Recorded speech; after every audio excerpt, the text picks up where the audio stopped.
بسم الله الرحمن الرحيم. نحمده ونصلي على رسوله الكريم. اما بعد. دوستانو، فاروق اعظم یم. نن پنجشنبه د 1404 هجري شمسي د چونګاشت میاشتې 19 ده. نن ماپښین کابل کې د تجارت او صنعت په وزارت کې د صادراتو د تشویق یو پرتمین مجلس و چې د هغه وزارت د محترم وزیر ښاغلي نورالدین عزیزي صاحب په ابتکار جوړ شوی و. زه د اوبو او انرژۍ د محترم وزیر صاحب په نمایندګي ورغلی وم. هلته یو شمېر وزیران صاحبان او د امارت لوړپوړي چارواکي د ملګرو ملتونو د مؤسسې د سرمنشي خاص استازي، خارجي ډیپلوماټان، پانګوال او ګڼ شمېر تجاران حاضر وو. د غونډې تر پیل دمخه یو شمېر عالي رتبه کسان او خارجي ډیپلوماټان د تجارت او صنعت د وزیر صاحب د کار په دفتر کې سره راټول شوي وو. د ملګرو ملتونو د مؤسسې د سرمنشي استازي محترمه روزا اوتنبایووا او زه څنګ پر څنګ ناست. هغې ته مې وویل چې له ایرانه د راستنېدونکو افغانانو حالت ډېر خراب دی. که تاسې لطفا هرات او اسلام کلا ته تللي وای او د دغو افغانانو زار حالت مو په خپلو سترګو لیدلی وای او د نړیوالو پام مو دغه بشري ناورین ته رااړولی وای. ډېرې خبرې مې پر دې موضوع وکړې. هغې د تلو وعده وکړه. همداراز مې هغې ته وویل چې موږ په خپل وزارت کې د بندونو د ډیزاین لپاره کمپیوټرونو او خارج کې یوه داسې معتبرې مشورتي انجینرینګ کمپنۍ ته ضرورت لرو چې زموږ د بندونو ډیزاینونه را تصدیق او ویریفای کړي. ما ورته وویل زه به تاسې او سټیفن رودریک د ملل متحد د انکشاف ادارې UNDP مشر ته په دغه مورد کې ولیکم. هیله ده غور پر وکړئ. دوستانو، غونډه پیل شوه. زما څه د خبرو غوښتنه وشوه. ما غونډې ته وویل خوښ یم نن په داسې یو مهمه غونډه کې د اوبو او انرژۍ د محترم وزیر ملا عبداللطیف منصور صاحب په نمایندګي چې نن پر ځای نه و دلته برخه اخلم او خبرې کوم. د هغه جناب سلامونه تاسو ته وایم. تاسو له دعوت څخه مننه کوم. غواړم ستاسو حضور ته د صادرات پر اهمیت او د صادر کوونکو پر تشویق او تقدیر چې د نن ورځې موضوع ده څو مختصرې خبرې وکړم. د صادرات اهمیت او د صادر کوونکو تشویق. صادرات د یو هیواد د اقتصاد لپاره حیاتي ارزښت لري.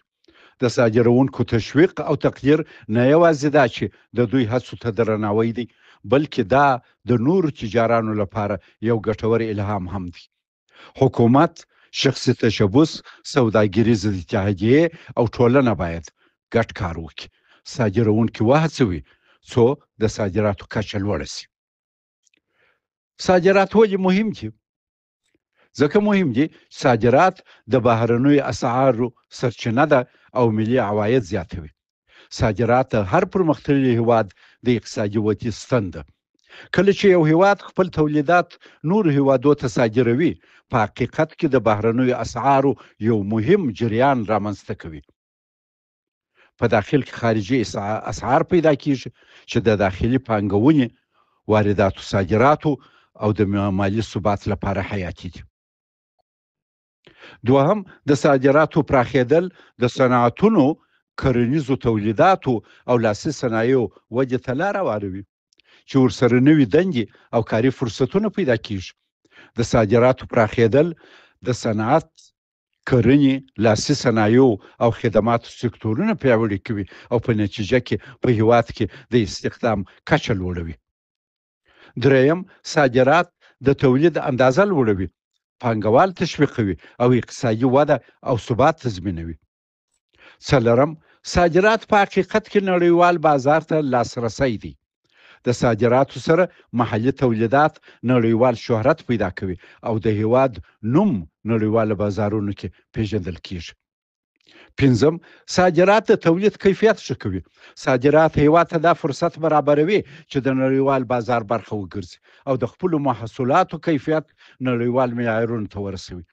په نړیوال بازار کې د رقابت په منظور زموږ بزګران، صنعتکاران او نور معلدین هڅول کیږي او حتی مجبوریږي چې خپل تولید ښه او معیاري کړي چې دا د هیواد په داخل کې هم خلکو ته د ښه کیفیت تولیدات برابروي. ولې صادروونکي تشویقوو او تقدیروو؟ ځکه غټ صادروونکي ډېر عواید هیواد ته راوړي او ګڼ خلک په کار اچوي. د دوی هڅې باید وستایل سي. کله چې صادرکوونکي تشویق او تقدیر سي، نورو تولید کوونکو ته الهام ورکوي چې صادرات پیل کړي او یا ډیر کړي. د صادروونکو تشویق د دې سبب کیږي چې دوی خپل د صادراتي مالونو معیار لوړ کړي څو نړیوالو بازارونو کې رقابت وکړي سي. د صادروونکو تقدیر په حقیقت کې د نوښت تقدیر دی. صادرات د نوښت، خلاقیت او تولیدي سیالي زمینه برابروي چې دا ټول د هیواد د اقتصادي رونق، ثبات او ودې لپاره ګټور دي.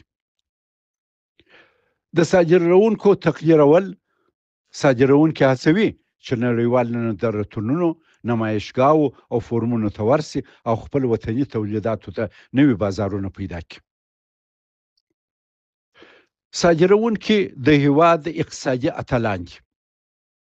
هغوی چې خپل تولیدات له ملي کچې پورته کوي او نړیوالو بازارونو ته رسوي، نه یوازې سوداګر دي بلکې د هیواد د اقتصادي ماشین محرکې قوې هم دي. صادروونکي د پانګونې خطرونه مني، نوښت کوي او د وطني مالونو د کیفیت معیارونه لوړوي.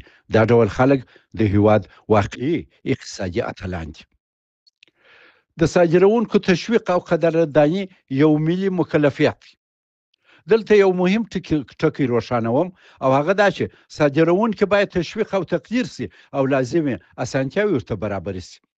دوی ته د مالیاتو معافیت، صادراتي قرضې، حمایوي پالیسي، نړیوالو نندارتونو ته لاسرسی او د ترانزیت اسانتیاوې برابرول امتیاز نه دی بلکې د ملي پرمختګ یوه واقعي ستراتیژي ده.